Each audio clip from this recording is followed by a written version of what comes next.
Hey YouTube, it's Aqua, and I'm here to show you how to delete your hard drive. Well, external hard drives, because you can't actually delete your C drive while you're on the actual computer. It's like trying to delete your System 32 file while you're on your System 32, but you can't delete the System 32 because delete System 32 because you're on the System 30. Say nah.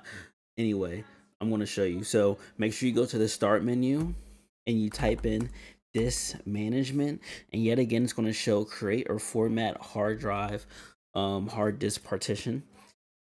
And this is going to show you all your hard drive that's currently connected into your computer, your C, your D, your E, your F, all your other drives that are physically connected to your computer. So if you wanted to delete one of your drives, like for me it would be the D drive, I would right click on it and go to delete volume. That right there deletes everything that's in the hard drive as much as it can, or fully, and that's it while you're on the computer. That's basically like shredding your hard drive, but you still have your hard drive intact.